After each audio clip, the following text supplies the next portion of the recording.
All across Montana, people are making a difference. Hank was assigned to my classroom as a 4th grade student. He stayed in the classroom as a 5th grader when I transitioned up, so I did have him 2 years. My name is Hank Edward Sikowski Palin, and I live in Missoula, Montana, and I go to C.S. Porter now, and I'm in 7th grade. I didn't know very much at all about diabetes 1.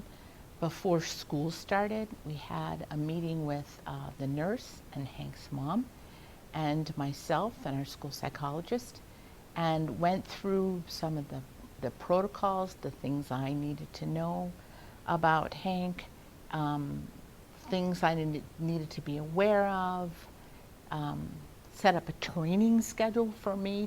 Type 1 diabetes is where your pancreas does not work at all, and you have to produce insulin yourself by either wearing an insulin pump or injections, and it's most common in younger kids like me. For me, Hank's mom was the expert, and I needed to learn to call her and talk to her and trust her and have her trust me that I was paying attention.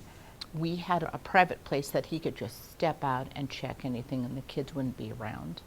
And the supplies he needed we kept in my closet here also, so that he could just reach in and get what he needed. He had a case that he carried with him if he went to another classroom. He was always to have that with him, so we made sure that he was always prepared if he needed it. The reality is that we're lucky enough to have a nurse that's on call. We don't have a nurse in our building, but she is on call and can come and contact us anytime. We know that's not the case everywhere, and so the team can be trained and the team can handle the student and help the student up, but the team has to be trained completely, and there are ways to do that, and so that you can deal with a kid as you need to, and then contact nurses later on for more information you might need on a non-emergency basis. But the team can do it. The team can be trained to help out with that student. Learning how to do the glucagon shot was important, but it was the last ditch thing that you would ever need to do if the child was unresponsive. It's just real life. They're there, so they need to be treated like what they are. It should not handicap them in any way. They should just be going ahead living their life. Well, for a sport, I do track and field, and it's really fun, and diabetes has never stopped me from doing anything I like. And if I feel low, I just take a 15-minute break and have a juice and check my blood sugar. Other teachers who maybe didn't have the connection with mom would say, oh, you know, aren't you afraid to let him do something like that? Or should Hank be going on that field trip? Of course. But we all have it worked out. You can't sit in a box. Hank had been going to school with these kids for 5 years, and so they knew him. They've all been kind of curious about it, and I've just let them watch me check, and they said that's pretty cool. The challenge for me was not being able to get up in the morning and say, I'll go grab the kids some cookies for school today, because I always had to think about what will work for Hank, what will be the timing for Hank. Also, there was another person I always had to, let mom know, or if we had a field trip, the nurse and I had a contact about that quite a ways ahead of time so she could get it into her schedule so she could attend at lunch to help make sure that everything was fine. So those are things I had to think about that I never had to before.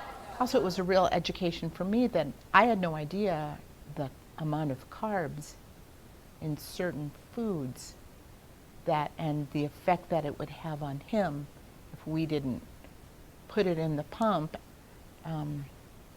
Ran into some challenges sometimes when the pump quit working, or they would not have enough materials, and then the nurse would have to be here pretty much all day. The big sign that I looked for with Hank is if he looked tired, if he put his head on the desk, if he needed to start using the bathroom, if he needed to make sure that water was going, which we were very aware of anyway, but was the head on the desk. And if he looked tired, then I would have him check. Yeah, if I'm low, I usually just get shaky or kind of tired, and I don't really feel active or anything. So that's how I know if I'm low. Then if I'm high, I just feel really dizzy, and I have to go to the bathroom a lot, and have to drink lots of water. I think I kind of got into Hank's rhythm a little bit in terms of understanding what he would and would not do as a 5th grade boy, and that he was very good at telling me if he wasn't feeling well, so I learned to trust that. The advice I would give to another teacher is make sure you rely on the nurse and rely on the child's team. You don't have to do it all, but you should be the central person that knows where he is and what he's doing all the time.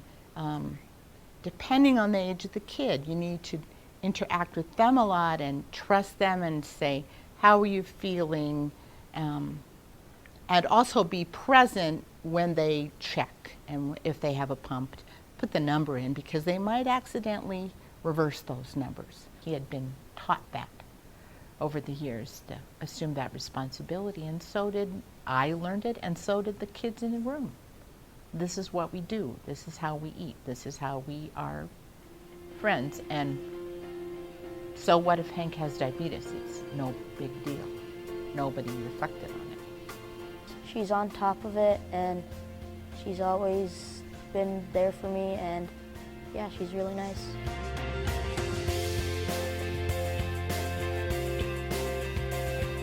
Brought to you by the Montana Department of Public Health and Human Services. Another way we're keeping Montana healthy.